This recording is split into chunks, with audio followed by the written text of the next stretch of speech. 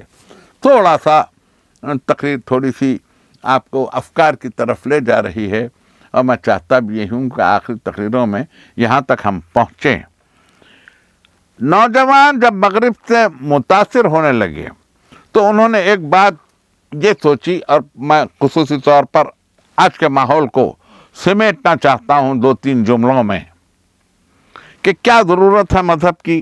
جیسے ساری دنیا چل رہی ہے ویسے چلو، جب ساری دنیا جو کر رہی ہے ویسے کرو، جو آج کل ہو رہا ہے اسی کو اپناؤ، سابقہ کو چھوڑو، پرانی باتوں کو ترک کرو، وزاداری کو ہٹاؤ، تاریخ کو پیچھے پس منظر میں ڈالو، جو تہذیب رہی ہے وہ زمانے کی تہذیب ہے، اسکارفتہ تہذیب ہے، اسے میوزیم میں رکھو، لائبریری کی کرم خوردہ کتابوں کے درمیان اس کو چھوڑ دو۔ انتہا یہ ہو گئی ہے اب تو کہ کتابیں الماریوں میں تنہا ہو گئی ہیں جیسے آدمی تنہا ہو گیا ہے۔ اور میں یہ کہوں تو بے جانا ہوگا، ادب کا جملہ ہے یہ، کہ اب تو کتابوں کو بھی نیند میں چلنے کی عادت ہو گئی ہے۔ انسانیت اتنی تنہا ہے، انسانیت اتنی اکیلی ہے، دیکھنے میں بڑی بھیڑ ہے، راستوں پر بھیڑ ہے، دکانوں پر بھیڑ ہے، جہاں جہاں آسائش کی چیزیں دکھائی دے رہی ہیں وہاں بھیڑ ہے، تماشوں میں بھیڑ ہے، بازاروں میں ہجوم لگا ہوا ہے، لیکن اس بھیڑ میں بھی انسان اس طرح سے تنہا ہے جیسے بھرے درختوں کے درمیان بن تنہا ہوتا ہے۔ یہ تنہائی اس کا مقدر ہو چکی ہے۔ اسی طرح زندگی گزارنے کی صحیح کر رہے ہیں نوجوان، اور ماحول ان کی تشفی نہیں کر سکا۔ وجہ یہ ہوئی اس کی کہ جب وہ ابھی بچپن میں تھے تو ان کے ذہن میں اٹھنے والے سوالات کی ماں باپ تشفی نہیں کر سکے۔ جب تھوڑا بڑے ہوئے، لڑکپن میں آئے، تو ان کے ذہن میں اٹھنے والے سوالات کی اساتذہ، ان کے استاد تشفی نہیں کر سکے۔ جب اور آگے بڑھے، وہ سن بلوغ میں آ گئے، تو ان کا ماحول اس کی تشفی نہیں کر سکا، اور اس کے بعد ان کے ذہن میں کشمکش سی آ گئی۔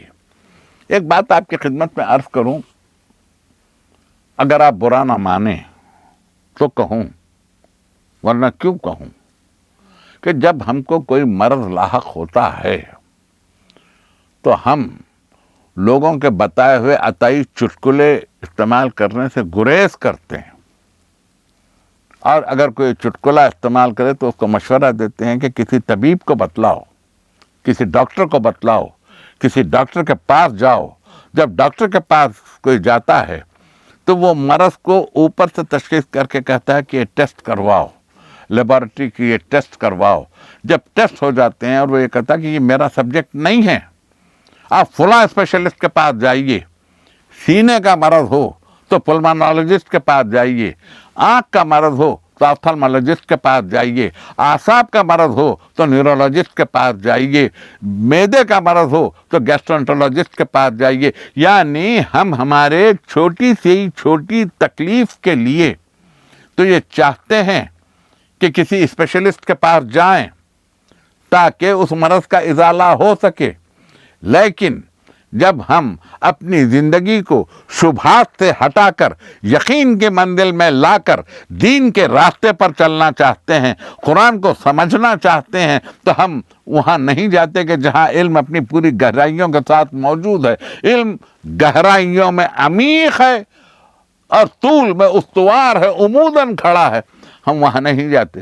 ہو یہی چلا ہے کہ جب کبھی نوجوان شکوک و شبہات میں مبتلا ہوتا ہے اور وہ یہ چاہتا ہے کہ وہ جانے، تو ان لوگوں کے پاس وہ پہنچ رہا ہے اور وہ لوگ اس کو دعوت دے رہے ہیں کہ جنہوں نے کبھی قرآن کی کسی ایک آیت پہ غور نہیں کیا، انہوں نے قرآن کی معافی الضمیر پر غور نہیں کیا، انہوں نے قرآن کے رموز پر غور نہیں کیا، انہوں نے قرآن کے اسرار پر غور نہیں کیا، انہوں نے ترجمے کو صرف اپنے لیے کافی سمجھا، لیکن یہ نہیں دیکھا کہ قرآن وحی ربانی ہے، اس کا اپنا ایک تعقل ہے۔ جہاں عقل اپنے کمال پر نہیں ہوتی وہاں نہ قرآن کھلتا ہے نہ کھلتا ہے۔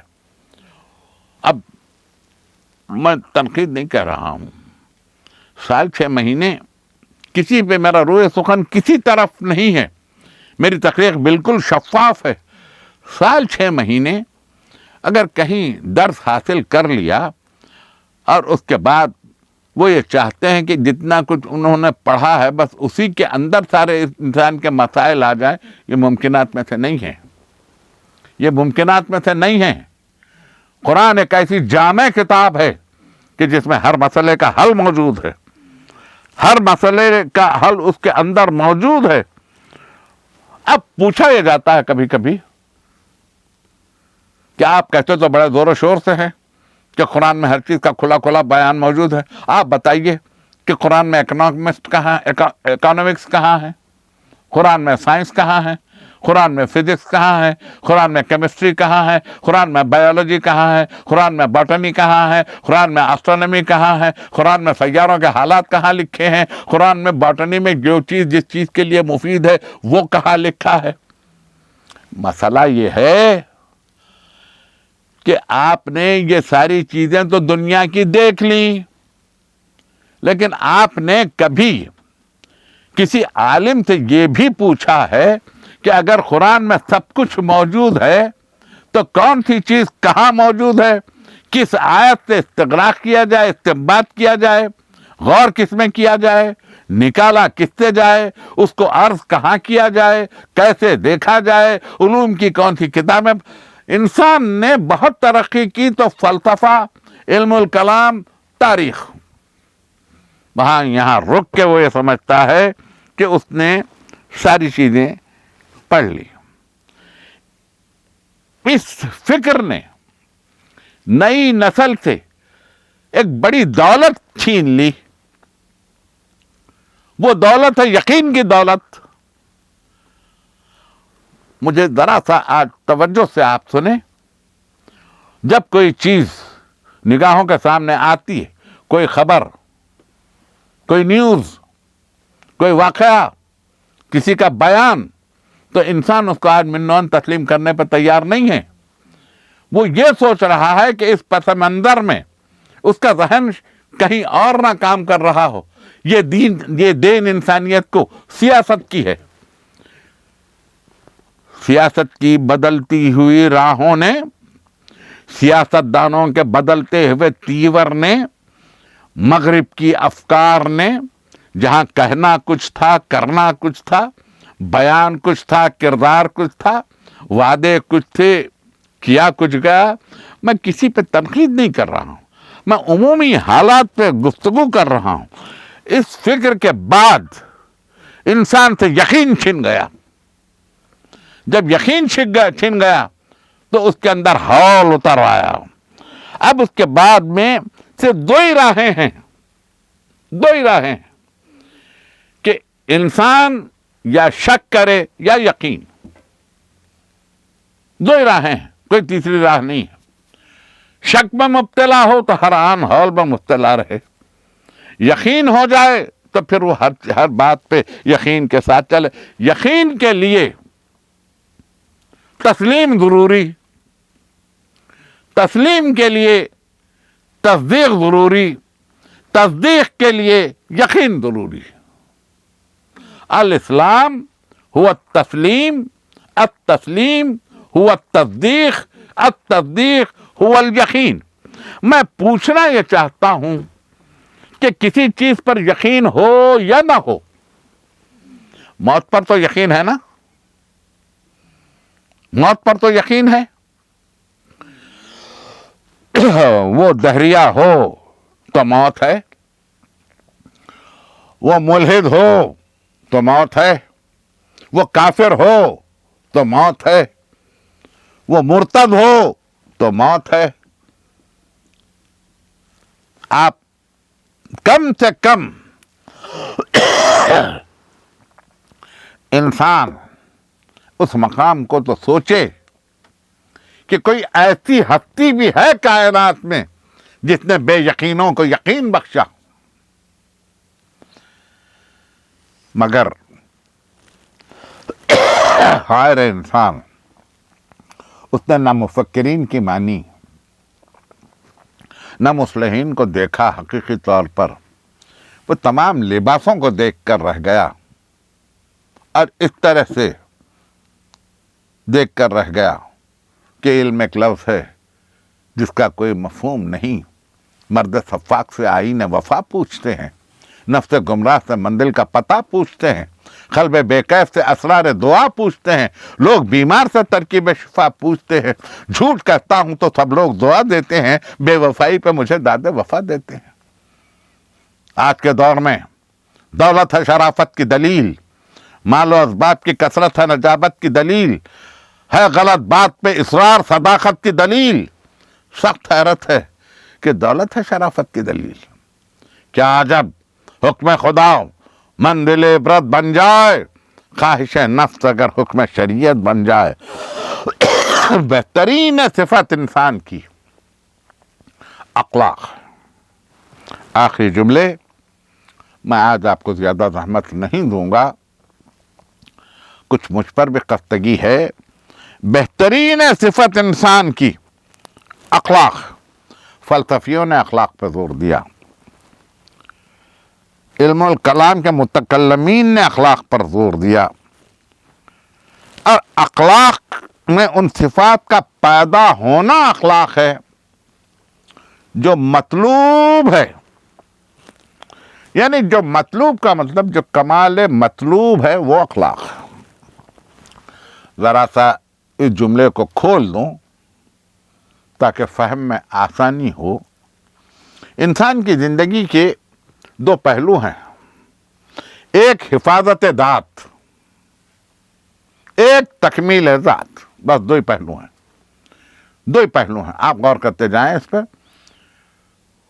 حفاظت ذات کے صیانت ذات کے تئیں انسان غذا کا حصول کرتا ہے تاکہ حفاظت ذات ہو سکے، اس کی نمو ہو سکے، اس کی ترقی ہو سکے، وہ بڑھ سکے. حفاظت ذات میں لباس کا اہتمام کرے تاکہ موسم کے اثرات سے بچا ہوا رہے، صیانت ذات ہے، حفاظت ذات ہے. چھت بنائے، دیواریں بنائے تاکہ تحفظ ذات ہو سکے، صیانت ذات ہو سکے، محفوظ رہے، شر سے محفوظ رہے، جانوروں سے محفوظ رہے، زہریلے کیڑوں سے محفوظ رہے، بد کرداروں سے محفوظ رہے. اس نے دیوانے بنائیں. اور یہ سب صیانت ذات ہے، یہ سب تحفظ ذات ہے، یہ ذات کے تحفظ کے لیے ہے. سرما کا موسم آیا، گرم کپڑے اختیار کیے، گرما کا موسم آیا، ہلکے پھلکے لباس اختیار کیے، بارش سے بچنے کے لیے اس نے سائبان تلاش کیے. یہ سب کا سب صیانت ذات. لیکن اس کے بعد ایک اس کی منزل کمال ذات کی بھی ہے، تکمیل ذات کی بھی ہے. تکمیل ذات کی منزل حصول علم.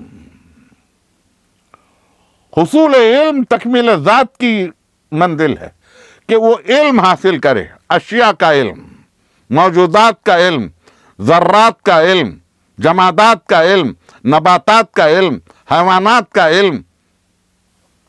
پھر خود انسان کو پہچانے، انسان کو جانے. علم طب، علم البدن، علم نفسیات، علم الامراض، امراض قلب. اب جتنے امراض، یہ علم کی ترقی ہے. علم الابدان میں یہ علم کی ترقی. جہاں علم کی ترقی ہے وہاں انسان نے راستہ ڈھونڈنا چاہا کہ میں کس طرح سے اپنی منزل تک جا سکتا ہوں.